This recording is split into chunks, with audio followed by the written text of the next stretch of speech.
네, 지난 주말 동안의 이슈를 정리하고 이번 주에 가장 눈여겨볼 소식을 살펴보는 시간입니다. 시사구말리 시작하겠습니다. 문화일보 이현정 논설위원 나오셨습니다. 어서 오십시오. 네, 안녕하세요. 예, 오마이뉴스 박정호 기자 함께합니다. 안녕하십니까? 네, 안녕하십니까? 예. 이번 주 윤석열 총장 운명의 한 주다. 뭐 이런 보도들 꽤 나왔습니다. 윤석열 총장에 대한 추미애 장관의 징계 청구, 이 직무 배제 조치를 두고 관련한 재판이라든가 징계 절차가 이번 주에 다 있습니다. 먼저 일정을 좀 하나씩 좀 짚어주셨으면 좋겠는데 먼저 오늘 오전에 윤석열 총장 직무배제에 대한 집행정지 재판이 있었다고요? 끝났다면서요? 네, 서울행정법원 예. 4부 주제로 오전 11시부터 열렸고요. 예. 1시간가량 진행됐고 이제 끝났습니다. 일단 그 윤 총장 측에서는 이제 이완규 변호사가 참석을 했고요. 네. 또 이제 그 추미애 장관 측에서는 이제 이욱형 변호사하고 박은정 법무부 감찰 담당관이 이제 참석을 해서 양측의 주장들을 일단 피력을 했습니다. 그러니까 직무 배제한 결정에 대해서 이거 빨리 취소해달라, 정지해달라 그렇죠. 이런 재판인 네. 거잖아요. 그러니까 뭐 윤 총장 측에서는 이 직무 배제를 할 경우에 실제로 검찰 조직의 수장으로서 심각한 어떤 그 피해가 있다. 네. 이런 것들을 이제 강조를 했고 특히 이제 이 검찰 법무부 측에서는 큰 이 혐의 내용을 봤을 때 큰 무리가 없다. 뭐 이런 주장들이 이제 맞붙었는데요. 생각보다 빨리 좀 끝난 것 같아요. 아, 그래요? 양쪽 주장을 듣고 뭐 추가적인 뭐 질의나 이런 것 없이 일단 끝났기 때문에 네. 뭐 빠르면 아마 오늘 저녁 중으로라도 결론이 나올 것 같습니다. 이게 왜냐하면 보통 이제 행정법원에서 이제 그 내용은 이게 이제 본안 소송이 있거든요. 네. 본안 소송 같이 제기를 해놨습니다. 근데 본안 소송까지 가기에는 시간이 꽤 걸리지 않습니까? 그러면 당장의 어떤 조치가 어떤 면에서 피해를 입힐 경우에 그 직무 정지에 대해서 그러니까 취소를 요구하는 소송을 제기를 하고 보통 이제 민법에서는 이제 가처분 소송이라고 이야기를 하죠. 네네네. 그런 거와 같이 마찬가지로 이제 이걸 할 경우에 재판부가 판단해서 이 직무 정지가 심각한 어떤 피해를 줄 수 있다라고 판단하면 바로 직무를 복귀시키는 것이고요. 뭐 그렇지 않다라고 할 경우는 이제 직무 정지 상태가 계속되면서 본안 소송으로 넘어가는 그 단계로 갈 수가 있을 겁니다. 네. 보통의 경우에는 이제 이런 인용되는 경우가 꽤 많아요. 왜냐하면 그 직무 자체가 왜냐하면 윤 총장은 임기가 정해져 있고 예. 또 검찰의 수장이기 때문에 이제 그런 측면에서 봤을 때 직무 정지가 됐을 경우에 상당한 어떤 본인의 피해가 있을 수 있다. 이런 측면들을 이제 고려할 텐데 뭐 그거는 이제 재판부가 판단해 봐야 될 텐데 뭐 지금 현재 예상해 보신다면. 관측으로는 뭐 저는 인용될 가능성이 좀 있지 않나 싶어요. 네.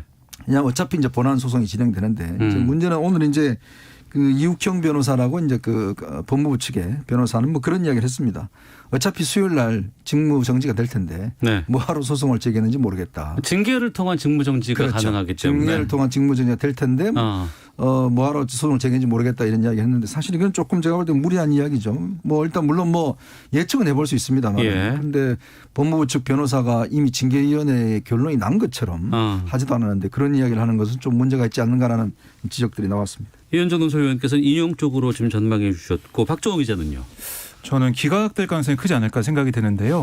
말씀하신 것처럼 이 법무부에서는 징계 청구를 해놨습니다. 네. 그러니까 징계 청구 그 징계위원회가 12월 2일 수요일에 열리는데 그때까지 가기 위해 가는 게 길목에 있는 그런 소송이기 때문에 징계위의 결정을 뭐 예상을 하든 안 하든 그 또 일정이 돼 있기 때문에 오늘 이거를 그냥 인용을 해가지고 직무에 복귀시킨다 뭐 그런 쪽으로는 결과 안 나오지 않을까 저는 그렇게 봅니다. 네. 일정을 보면 내일은 감찰위원회 긴급회의가 예정돼 있습니다. 그러니까 지금 오늘 재판은 직무정지에 대한 재판인 것이고 그렇죠. 네. 이걸 받아주느냐 마느냐에 대한 재판 결과가 나올 거고 내일은 감찰위원회가 열려서 이제 감찰 제대로 안 받았잖아요. 그렇죠. 그러니까 이걸 열고 그 다음에 또 징계위가 또 열리는 거 아니겠습니까? 네, 그렇습니다. 맞습니까? 네네. 원래 이제 감찰위원회라고 하는 것은 이제 어떤 검사에 대한 감찰을 하기 전에 예. 결정을 내리기 전에 과연 그 감찰이 적법하냐 제대로 됐는가 이런 부분들을 살펴보기 위해서 이게 이제 외부 인사들로 주로 구성이 되는 지금 네. 현재 같은 경우는 이제 이화여대 법학과 교수님이 이제 위원장이세요. 11명으로 위원으로 구성이 되고 대부분 이제 외부 인사로 구성이 됩니다. 이제 이런 분들이 이제 감찰위원회가 모여서 원래 이제 이게 지난 3일까지는 사실 이게 이제 강제 조항이었어요. 감찰을 할 경우에 감찰위원회를 거쳐야 된다라는 게 이제 강제 조항인데 물론 이제 결과에 대해서는 이제 참고를 할 뿐이죠. 그렇지만 이게 이제 추미애 장관이 이걸 갑자기 바꿔버렸어요. 감찰위원회를 임의조항으로 바꿔버렸습니다. 네. 이제 그러므로 해서 사실은 이게 의무적으로 하니까 그래서 감찰위원회 위원들이 아니 무슨 소리냐 이런 중대한 결정을 하는데 우리 감찰위원회가 열지 않으면 이게 상당히 역사의 어떤 오점을 남길 수 있다. 이래서 사실은 감찰위원회 소집을 요구를 했어요. 임시회의 소집을. 네. 근데 그걸 아마 법무부 측에서는 좀 하지 말아달라는 요청을 했다라는 보도가 있습니다. 뭐 그건 확인해 봐야 되겠지만 그럼에도 불구하고 과반수 이상 즉 8명이 참석을 하겠다라고 해서 일단 내일 확정이 됐고 여기서 뭐 결정이 어떤 식으로 나오는지 모르겠지만 어떤 이 결정 자체가 사실은 징계위원회에 영향을 미치는 건 아닙니다. 네. 뭐 참고 사항이기 때문에 그렇지만 여론에 비춰봤을 때 이게 그러면 이 추미애 장관이 했던 여러 가지 징계가 6가지가 과연 타당하냐 이 부분에 대한 한 번의 전문가들의 이제 필터링을 한 거니까요. 네. 그런 면에서는 영향을 줄 수는 있겠지만 그러나 현재로 봐서는 아마 수요일 징계위원회는 뭐 예상대로 가지 않겠나 그런 예상을 해봅니다. 네. 아유 바쁘게 가네요. 네.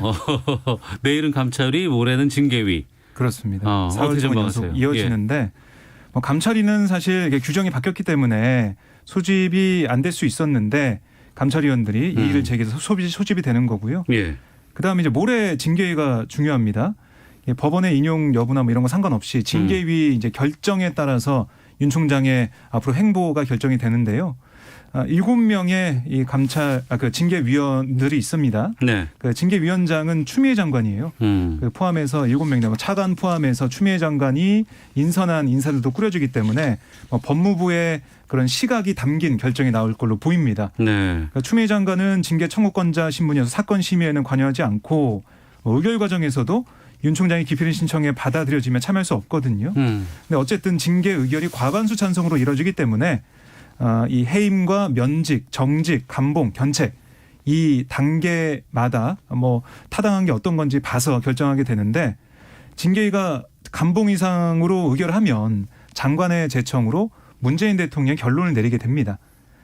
만약 법원이 오늘 그 재판을 통해서 직무배제 효력을 멈추더라도 징계위가 면직이나 해임을 의결하면 네. 그걸 문재인 대통령이 재갈하게 된다면 윤 총장은 검찰총장을 잃는 그런 상황이 되겠습니다. 예. 두 분은 이 징계위에서 징계 수위는 어떻게 전망하세요? 앞서서 해임, 정직, 네. 감봉? 감봉. 예. 네. 뭐 이런 식으로 된다고 하는데 파면은 없어요? 네, 파면은 뭐 다른 조치죠. 네. 뭐 해임이 이제 뭐 어떤 가장 높은 거네요. 가장 높은 겁니다. 그러니까 예. 검사는 탄핵이나 징계의 어떤 이런 그 징계 결과를 거치지 않고서는 해임할 수가 없어요. 예. 이제 그렇기 때문에 검찰총장과 이에 준하는 그것을 이제 적용을 받는데요. 이제 그런 측면에서 보자면 이미 이 상황은 뭐 예상된 상황이 아닌가 싶습니다. 왜냐하면 이게 법무부 징계위원회가 일단 뭐 법무부 장관이 다 구성을 하기 때문에. 근데 모르겠습니다. 이게 이제 검사 2명 또 뭐 변호사 1명 뭐 등등 구성이 되는데 네. 지금 사실은 오늘 조남관 총장 권한 대행마저도 지금 저 추미애 장관의 결정을 재고해달라 요청을 했고 검찰의 분위기가 밑에서부터 밑에까지 일관된 목소리를 내고 있고요. 또 대한변협도 마찬가지고 지금 뭐 법조인 단체가 다 이 직무정지와 징계는 부적절하다 이런 결론을 내리고 있는데 이제 징계위가 중요한 결정을 내리겠죠. 네. 근데 아마 이제 징계위의 이제 면면들을 보게 되면 물론 이분들이 대부분 이제 아마 추 장관을 임명한다고 하지만 굉장히 아마 어깨가 무거울 겁니다. 어깨가 무거울 거다. 왜냐하면 결과에 대한 후폭풍에 그렇죠. 책임을 져야 되기 때문에. 본인들이 이제 신분이 노출이 되고 예. 이 결정에 대한 여러 하기 때문에 그래서 모든 걸 뭐 예측할 수는 없는데 현재로 보면 일단 징계위에서는 이제 해임 건의안이 나올 것이고 아마 그는 이제 대통령이 사인하는 이 선에서 현재로서는 예측할 수가 있는데 근데 아마 이제 오늘 검찰의 지금 분위기라든지 이런 걸 보면 조남관 대행마저도 지금 반기를 들었기 때문에 네. 굉장히 추 장관으로서는 지금 정치적으로 부담 있는 결정을 해야 되는 뭐 그런 상황인 것 같습니다. 보통 징계위 열리면 1심, 2심 열리고 뭐 이렇게 하잖아요. 이건 그냥 한 번이에요. 네, 한 번에 네. 갑니다. 아 그래요? 결정 나면 만약 이의가 있다면은 소송을 거는 아. 방법이 있습니다. 아 그래요. 네. 박종욱 기자는 어떻게 전망합니까? 저는 뭐 지금 추미애 장관이 그동안 얘기했던 예. 또 페이스북을 통해서 지적해왔던 그런 부분들을 보면 윤 총장이 계속해서 정치적 행보를 보여왔고 검찰총장으로서 이 임무를 수행하기에는 부적절하다 이런 결론을 좀 내고 있는 것 같고요. 네. 그다음에 이 징계를 청구하고 직무 배제하는 조치 이게 언론들에서 얘기하는 것은 헌정사상 초유라고 하지 않습니까? 네. 헌정사상 초유가 되는 이 사안까지 온 것은 그만큼 혐의가 위중하고 도저히 총장직에서 있을 수 없다는 판단이 있는 걸로 보이거든요. 그래서 해임 결정이 징계위원회에서 나오고 아마 문재인 대통령도 여기에 대한 재가를 하지 않을까 그렇게 좀 예측을 해봅니다. 네. 지난번 그 추미애 장관의 기자회견에서 죄목이라고 하면 어떨까요? 뭐 하여튼 그 징계 사유. 네, 징계 사유로 보는 게 6가지 정도가 있었습니다. 네. 그 중에서 이제 언론이라든가 많은 국민들의 이제 이목이 집중된 것은 이 사찰 관련된 이런 문건이거든요. 이거는 어떻게 보고 계세요, 두 분께서? 의견 여쭙겠습니다. 그러니까 지금 우리가 추미애 장관이 이런 이야기를 했습니다. 불법 사찰이라고 이야기를 했어요. 네. 자, 일단 불법 사찰이라고 이야기를 하면 법적으로 어긋난 사찰이겠죠. 그럼 뭐냐 우리가 생각해 볼 수 있는 게 도청이나 미행이라든지 뭐 여러 가지 방법이 있을 수 있지 않습니까? 역대 정권에서 보면 다 국정원이나 뭐 또 예전 안기부라든지 또 기무사라든지 이런 곳에서 이제 불법 사찰했던 데서 처벌됐던 전례들이 있습니다. 예전에 국정원이 미림팀이라는 도청팀을 가동해서 그게 전직 국정원장 2명이 구속된 사례도 있었어요. 그러니까 우리가 이런 거를 불법 사찰이라고 이야기를 합니다. 통상적으로. 근데 지금 이 내용을 보면 대부분 인터넷에 있는 공개된 자료들, 네. 또 뭐 법조인 대관의 자료들, 그다음에 공판에 참석했던 검사들의 어떤 전원들 이런 것들을 모아놓은 거예요. 그러니까 제가 아무리 찾아봐도 그 중에서 불법으로 사찰한 그런 저는 이 사실관계를 찾아보지를 못했어요. 네. 이제 그렇다면 과연 이게 불법 사찰이냐라는 저는 의문이 들고, 자 그렇다 하더라도 이 사안 자체가 검찰총장의 직무 배제할 만큼의 중요한 문제인가? 왜냐 이게 예를 들어서 사실은 이게 어떤 목적과 의도가 중요하거든요. 네. 그러면 이 재판에서는 일단 그 갑이 일단 판사고 을이 검사입니다. 그러니까 검사 입장에서는 유죄를 최대한 받아내야 되잖아요. 그러면 미국에도 그런 제도를 시행하고 있어요. 왜냐하면 판사의 성향과 재판 스타일에 따라서 다 다르기 때문에 거기에 맞게끔 검사들이 그냥 공판 검사는 바뀌니까 그런 거 하기 위해서 자료 축적을 합니다.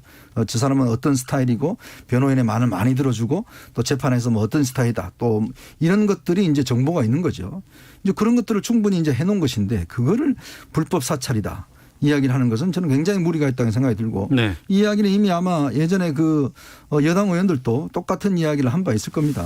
그런 측면에 봤을 때는 저는 이거는 불법 사찰이라고 이야기할 수도 없다. 그리고 이걸로 징계한다는 것은 네. 직무정지까지는 가서는 안 된다는 생각이 듭니다. 알겠습니다. 이게 하면서 봐라. 오마이뉴스 기자시잖아요. 네. 예. 이번에 이 문건을 공개한 곳이 회사가 오마이뉴스 맞죠? 네네 맞습니다. 이것도 법무부에서 또 1년간 또 저기 출입 정지당하셨더라고요. 예, 이거 대검 기자단이 기자단 논의 끝에 그렇게 결정했고요. 예. 대법 기자단에는 결정이 남아 있다고 하는데요. 아. 저희는 이 사안이 어떻게 보면은 윤 총장 측 변호인이 예. 기자단에게 이 내용을 이 문건을 주면서 뭐 이 우리는 뭐 국민들의 판단을 받아보고 싶고 예. 이게 정말 상식적인 거다 이런 취지의 주장을 편 겁니다. 저희 입장에서는 국민들의 알 권리 그리고 국민들이 어떻게 판단할지 판단을 받아보겠다고 했으니까 그걸 국민들이 보고 판단할 수 있는 거 아니겠습니까? 물론 변호인 측에서는 이게 원본 그대로 올리는 건 안 된다 이런 얘기를 했다고 하는데 예. 그럼에도 불구하고 과연 국민들의 알 권리가 그거보다 더 뒤에 있는 것인가 이런 판단을 해서 이걸 공개했는데요. 기자단에서는 뭐 그런 결정을 내렸습니다. 네. 그럼 오마이뉴스에서는 이 대검 문건 이 사찰과 관련해서는 상당히 좀 유중하게 보고 있다는 뜻 아니겠어요? 그렇습니다. 저희는 국민들이 이 사안을 좀 하나씩 들여다보는 그런 게 좀 필요하다고 판단을 했고요. 예. 그리고 뭐 사실 이제 민주당 의원들 취재하거나 뭐 좀 들어보면 이게 물론 누굴 미행하거나 이런 우리가 영화에서 보던 그런 사찰 그런 건 아니지만 사찰이라는 게 이게 정보를 그 다른 사람이 직무를 벗어나서 특히 공직자가 그 직무와 연관성이 없는데도 불구하고 그 정보를 취득하기 위해서 그런 노력을 했다는 거 아니겠습니까? 네. 물론 이게 보면 수사정보정책관실에서 한 거잖아요. 근데 보면은 여러 뭐 공판 검사들의 의견을 취합했다고 하지만 이 수사정보정책관실에서 그 정보를 모아서 수집해서 관리를 했다는 게 전 중요해 보이고요. 예. 직무를 벗어나 수사정보에 관련된 게 아닌데 이거를 모아서 그걸 또 윤 총장한테 보고하고 윤 총장은 그걸 반부패에 내려보내서 그걸 뭐 활용하게 했다는 것, 그게 불법적인 그런 의도가 있다 이렇게 보고 있는 것으로 보입니다. 알겠습니다. 그럼 두 분께서는 참 길었네요. 이게 그 추 장관과 윤 총장 간에 여러 가지 대립되는 부분들 지난 국정감사부터 해서 뭐 예결위에서도 있었고 지금 징계까지 지금 가고 있는 상황입니다. 이 지나고 나면 어떻게 될까요? 어떻게 전망하십니까? 글쎄요, 이 사안은 뭐 처음부터 출발부터 사실 이제 검찰 개혁이라는 그런 큰 이슈를 내걸었지만 검사들이 그동안 검경수사권 조정 공수처 문제에 대해서 반발하지 않았어요. 그럼 왜 그렇겠습니까? 그런 어떤 면에서 보면 시대적인 요구에 대해서 따라가야 된다는 뜻이거든요. 네. 그런데 유독 이번 사안에 대해서 모든 검사들이 지금 들고 올랐습니다.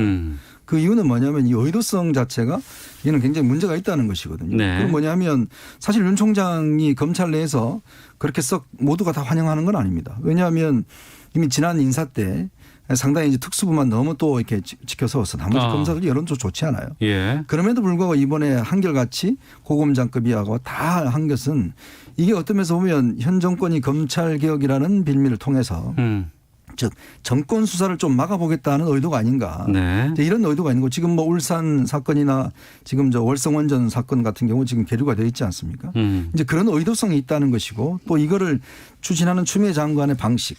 이거 자체가 사실은 검찰을 어떤 면에서 보면 장악하고자 하는 의도가 있기 때문에 이제 네. 비롯된 것이고 이게 이제 문제는 또 대선 구도로 연결이 돼 버렸어요. 그러니까요. 그러니까 저는 네. 이제 이 문제가 이제 아마 대통령이 뭐 사인하면 윤 총장은 사퇴를 하겠지만 이제는 오히려 더 한 단계 더 끌어야 돼서 대선 구도 경쟁으로 사실은 진화할 수도 있는 가능성은 좀 충분히 있다고 봅니다. 대선으로 갈 수 있다. 알겠습니다. 박정호 기자는요? 예, 저는 뭐 기본적으로 이게 왜 이렇게 검사들이 반발할까라는 생각을 해봤는데 뭔가 자신한테 불이익 그리고 기득권이 없어진다는 그런 두려움 때문에 결국 윤 총장 지키게 나선 게 아닌가 생각이 들고요. 윤 총장이 그동안 행보를 보면 조직을 다잡는 그런 듯한 행보를 보였습니다. 네. 그만큼 이제 윤 총장 입장에서는 내가 뭐 물러나게 되거나 이렇게 뒤로 후퇴하게 되면 검찰 조직 자체가 어떻게 보면 외풍에 계속 노출된다 그런 메시지를 준 걸로 보이고요. 윤 총장 자신을 지키는 길이 검찰 조직을 지키는 길이고 기득권을 유지한다 그런 공감대가 있지 않을까 저는 그런 생각이 들고 검찰 개혁 민주당 의원들 얘기 들어보면 검찰 개혁이라는 게 그만큼 어렵고 노무현 정부 때도 실패한 게 바로 이런 뭐 언론과 야당과 그리고 검사들의 어떻게 보면 삼각 편대에서 공격이 이런 게 거셌기 때문에 그걸 넘지 못했다. 이런 생각을 하고 있더라고요. 그래서 네. 이번에는 검찰 개혁 꼭 하겠다. 윤 총장에 대한 그 혐의에 대해서 꼭 밝혀내겠다. 이런 입장을 가지고 있습니다. 알겠습니다. 자, 시사구말리 문화일보의 이현정 논설위원 오마이뉴스 박정호 기자와 함께 말씀 나누고 있습니다. 하나만 더 좀 체크해 보겠습니다. 코로나19 재확산되면서 3차 재난지원금 논의도 지금 급물살을 타고 있습니다. 박정호 기자. 네. 어제 민주당 고위 당정청 회의 열었고 여기서 재난지원금 문제 나왔죠? 네, 그렇습니다. 비공개 고위 당정 협의가 있었는데요. 예. 재난지원금 지원 방안과 규모를 논의를 했습니다. 근데 지원 대상에 대해서는 선별 지급으로 뭐 합의를 한 걸로 지금 보이고요. 네. 지원 방안과 규모, 그 재난지원금 예산은 한 2조 원대로 생각을 해서 코로나로 타격을 받은 소상공인, 자영업자 이런 선별 지급을 하는 걸로 책정을 했고 다만 피해 업종하고 피해 규모가 정확하게 파악되지 않아서 예. 추산치만 지금 가지고 있는 상황이고요. 증액분은 국회에 제출된 정부안에서 5조 원 가량을 삭감하고 2조 원을 순중하는 방식으로 조달한다. 그래서 뭐 7조까지 갈 수 있다 이런 얘기를 하고 있고요. 오늘 민주당 얘기를 들어보니까 2조 정도 예. 뭐 어떻게 보면 빚을 이제 내는 그런 상황이 될 텐데 그렇게 해야지 다른 데서 어떻게 여유가 없다고 해요. 뭐 감액해서 할 수 있는 게 정해져 있기 때문에 더 이상 어떻게 쥐어 짜낼 수가 없기 때문에 2억을 증액을 할 수밖에 없다. 2조를 증액할 수밖에 없다. 이런 얘기를 하더라고요. 예. 그러면 지금 이 당정청 회의 쪽에서 나오는 건 선별 지급의 한 2조 정도의 규모다. 이거 어떻게 보세요? 그러니까 2조 규모는 아니고 지금 이제 야당은 3조 한 6천억 규모. 근데 거기에 이제 묶고 더블로 가자 뭐 이런 이야기 나오잖아요. 지금 4조 원 규모 이상으로 지금 할 것 같은데. 예. 저는 뭐 이건 불가피하다 봅니다. 지금 뭐 재난지원금을 왜냐하면 지금 단계가 지금 더 높아졌고 그리고 내년 되면 더 어려워질 거기 때문에. 근데 문제는 이거를 지금 추경으로 하느냐 아니면 본예산에 하느냐. 지금 사실은 이게 추경이라는 거는 예상치 못한 그 상황에 대해서 이제 우리가 추경하는 거 아니에요. 네. 그런데 코로나는 올해 내내 지금 문제가 됐고 충분히 내년에 우리가 예상할 수 있는 거 아니겠습니까? 네. 그런 측면에 봤을 때는 저는 본예산에 들어가는 게 맞다고 봅니다. 그런데 문제는 뭐냐면 지금 내년이 슈퍼 예산이에요. 556조인데 네. 이 90조 원의 국채를 지금 발행을 합니다. 그러니까 지금 우리 그 나라 국민 국가 부채가 지금 1,700조를 넘어섰어요. 1인당 지금 국민들 세금이 1인당 1,400만 원 정도 됩니다. 그러면 뭐 여기에 뭐 2조 정도 하면 뭐 별 거냐 이야기를 하시겠지만 근데 이게 참 어떤 면에서 보면 지금 우리 국가 재정이 굉장히 어떤 면에서 보면 이 부실화되는 상황이거든요. 네. 자, 그런데 여기에 지금 2조 원을 하는 것이고 야당 입장에서 보면 지금 뉴딜 예산 지금 불효불급하지 않는 뉴딜 예산 같은 경우는 좀 잘라서 그걸로 예를 들어서 내년을 일단 하자라고 이야기를 하고 있습니다. 그러니까 한국판 뉴딜 줄이고 이걸 그렇죠. 지급하자. 이제 그게 이제 쟁점인 것인데 예. 문제는 우리가 물론 뭐 미래를 바라봐야 됩니다만은 그러나 또 현재가 중요한 것이고 또 현재 지금 위기를 극복하는 게 중요하지 않습니까? 그렇다면 충분히 저는 아낄 수 있는 예산이 있다고 봅니다. 예. 근데 지금 뭐 시간이 얼마 남지는 않았지만 하여튼 이런 예산을 충분히 우리가 좀 해서 최대한 국채를 발행하지 않는 쪽으로 사실 자꾸 이 빚도요. 1조, 2조 뭐 말이 1조, 1조지 이거 정말 어마어마한 금액이거든요. 예. 이거 이렇게 쉽게 하다가는 정말 후세대가 과연 이 정부와 이 어떤 세대를 어떻게 바라보야 될지 제가 볼 때도 참 걱정스러운 대목입니다. 추경으로 할 거냐 본 예산으로 할 거냐. 지금 민주당 분위기는 어떻습니까? 민주당은 본예산으로 하는데 예. 문제 아까 말씀하신 것처럼 국민의힘이 뉴딜 예산 뭐 10조 깎자 거기에 대해서는 뭐 반대를 하고 있고요. 예. 그러니까 2조를 국채를 더 발행해가지고 국채 발행으로. 네, 2조를 더 발행하고 또 5조를 이제 정부에서 감액한다고 하니까 네. 그 금액을 쓰자라는 얘기를 하고 있고 특히 오늘 민주당 아침 회의를 좀 보면 최고위원회의를 보면 국민의힘의 뉴딜 예산 삭감에 대한 비판을 좀 많이 했거든요. 그러니까 지금 보면 전 세계가 코로나 위기 극복과 동시에 미래에 대한 투자를 하고 있는데 네. 우리도 그렇게 가야 되지 않겠냐 이런 얘기를 하고 있고 한국판 뉴딜 예산 삭감 요구가 21세기판 쇄국 주장이나 다름없다. 뭐 이런 김태년 원내대표의 주장도 있었습니다. 그래서 어쨌든 국민의힘이 원하는 대로는 삭감하지 않겠다는 그런 의지를 계속 밝히고 있습니다. 네. 앞서서 박정우 기자가 선별지급 쪽으로 이제 하겠다라고 이제 취재를 하셨잖아요. 네. 근데 항상 이거 재난지원금 얘기 나올 때마다 보편할 거냐 선별할 거냐라는 논란들 끊임없이 있어 왔습니다. 1차 때가 보편지급이었고 2차 때는 선별지급이었는데 이번에도 그러면 선별지급 쪽으로 간다고는 하는데 어떻게 전망하세요? 저는 뭐 선별지급 해야 되지 않나 싶어요. 왜냐하면 지금 우리가 첫 번째가 보편지급을 했고 예. 두 번째가 선별지급을 했잖아요. 근데 이게 이제 우리가 지금 보면 어려운 분들은 더 큰 어려움을 겪고 있어요. 우리가 1차 때 지원한 걸 보면 실제로 소득 상위층이 혜택을 많이 본 것으로 되어 있습니다. 네. 그러니까 당장 필요하지 않는 분들도 솔직히 있거든요. 그렇다면 지금 정말 생계가 어려운 분들 네. 지금 하루하루 어려운 분들이 있어요. 그런 분들한테는 좀 더 많이 가도록 하는 게 저는 이 재난지원금의 기본적인 취지에 맞지 않는가. 그렇다고 한다면 우리가 사회가 어떤 여러 가지 사회 보장이나 안전망 차원에서 본다면 저는 그쪽 방향으로 가는 게 맞다고 보고 앞으로도 네. 아마 이런 재난지원금은 철저히 선별로 해서 좀 핀셋 지원을 하는 게 저는 필요하다고 봅니다. 뭐 제가 볼 때는 뭐 제 개인적인 입장에서는 1차 재난지원금을 받으면서 좀 많이 동네에서도 뭐 식사도 하고 쓰는 그런 경우가 많았거든요. 막 그런 경험을 가지고 계실 거예요. 근데 2차 재난지원금은 선별로 가다 보니까 예. 효용성을 모르겠다는 얘기가 나올 수밖에 없는 거고요. 또 2차 재난지원금을 받으신 분들도 뭐 아직까지 지급이 안 된 부분도 있고 받으신 분들도 이게 뭐 받아서 쓸 땐 좋은데 이게 월세로 다 가더라. 이게 뭐 경제적으로 뭔가 효용 가치를 느낄 수가 없더라 이런 얘기를 많이 하고 있어요. 네. 그래서 일각에서는 이게 보편적 지원으로 하고 그 지급액을 조금 낮추는 게 어떻겠느냐. 그 지역 화폐로 주고 뭐 이재명 지사도 이렇게 주장을 하고 있는데 지역 화폐로 주면은 지역 경기를 살리는 뭐 2중 3중 효과가 있다. 그렇게 하는 게 맞다. 이런 얘기도 정의당도 보편 지급으로 일단 하고 그다음에 어려운 사람들 더 주는 그런 이중으로 좀 가야 된다. 이런 주장을 좀 하고 있습니다. 예산 처리 법정 시한 뭐 얼마 안 남았는데 이게 합의 좀 나올 수 있을까요? 네, 이게 지금 2월 이게 처리를 해야 되는데 네. 아마 조금 늦어지지 않을까 싶어요. 왜냐하면 지금 이제 이런 요 재난지원금 문제가 생기기 때문에 물론 뭐 법정 기한은 그렇게 돼 있습니다만은 아마 여야 합의로 해서 좀 더 논의를 하지 않을까 그런 생각이 듭니다. 지급 시기도 설 명절 전에 지급하는 게 목표다. 그렇죠. 이거는 네. 좀 많이들 나오고 있는 2월 것 같아요. 11일. 네.